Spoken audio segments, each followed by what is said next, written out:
пахнул чабрецом и смородиной. День засиял ярким светом берез.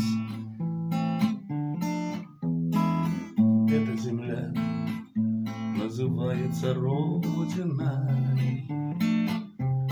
В этом краю я родился и рос.